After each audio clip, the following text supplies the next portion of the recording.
John Karalis here from the Locked On Celtics podcast, and breaking news, Boston Celtics head coach Ime Udoka, according to Adrian Wojnarowski of ESPN, facing possible disciplinary action, including a significant suspension for an unspecified violation of organizational guidelines.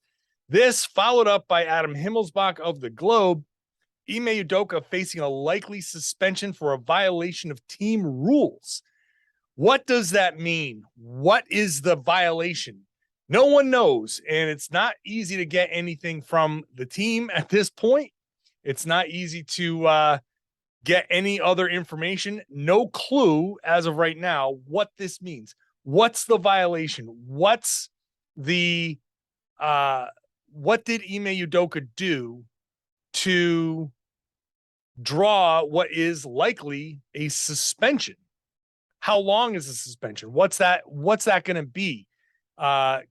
Doesn't rise to the level of a firing, apparently. So he didn't do something serious enough to warrant that, but he did something to break the team rules. What team rules? That's a good question. And my phone blew up as soon as it happened. I'm trying to figure out information. Hard to figure that out. But for now, what we know is Ime Udoka could be getting a suspension, likely getting a suspension, and it could be significant. What's significant? 10 games, 20 games, more than that? Hard to say. But the Celtics have to make a very tough decision here with a very successful head coach heading into what is a very significant season, one where the expectations for this team are extraordinarily high. And this is an important decision for the team to make because Ime Udoka's entire ethos is discipline and accountability. And now here he is facing discipline, and what kind of accountability comes along with that. This is a significant test of the Celtics culture that's being set by Ime Udoka. He's the guy that came in and turned things around. He's the guy that had that big film session where he held everybody's feet to the fire. Tatum, Brown, Smart, and went at those guys. He's the guy that came in and set this culture of accountability and holding each other accountable. He's the guy that came in with that plan because the Celtics were craving it. We heard that they needed it. They wanted to be coached hard. And now it's Ime who is now the subject of discipline. What does he face? How does that resonate with his team? Does he still have his team? Depending on what this is, and I certainly will not speculate as to what the violation of team rules means. It could mean any number of things on the court, off the court. I don't know.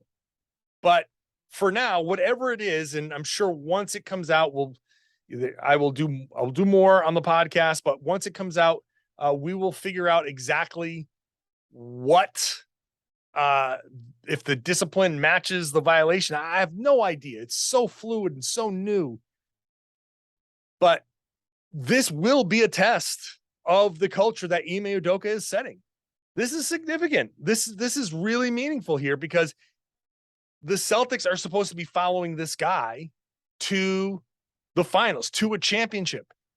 And the promise of him and his coaching and his style, after seeing what he did this first full season, this first season that he's been a head coach, to have this be what comes out before a training camp.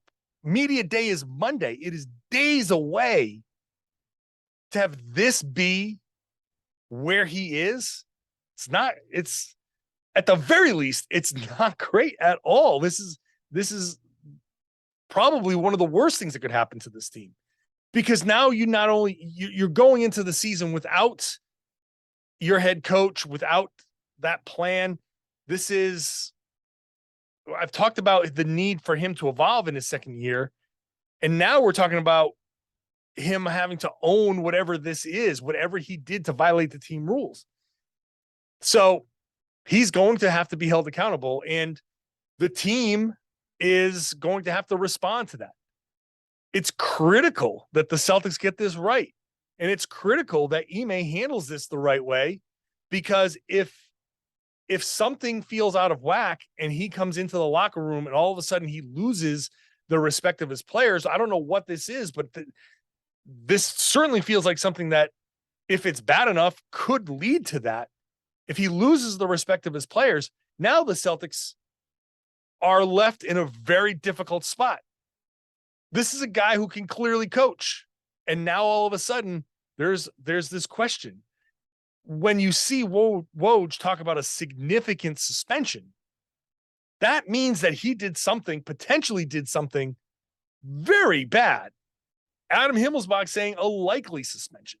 So it's very likely that he's going to miss some portion of the preseason, regular season, whatever it is. And Woj is characterizing it as something significant. So my initial reaction is that this is an immediate test of what Ime has set up, and can the Celtics get this right, get this discipline right? Can Ime own whatever he did and get past it? And can he get back to coaching? And can the players keep their respect? All of a sudden, this season feels like it's getting a little bit more tenuous before the season even starts. What do they do? What do they do about this? What is even happening right now? I will be following it. I will make sure I get you the information as soon as possible. So make sure you continue to follow the Locked On Celtics podcast. Subscribe if you're not. The show is on YouTube. The show is on the podcast. If you're listening or watching, vice versa, it's there. However you want to consume this podcast. So make sure you're subscribed wherever you get your podcasts, however you listen. And I do appreciate you checking out the Locked On Celtics podcast here on the Locked On Podcast Network, your team every day.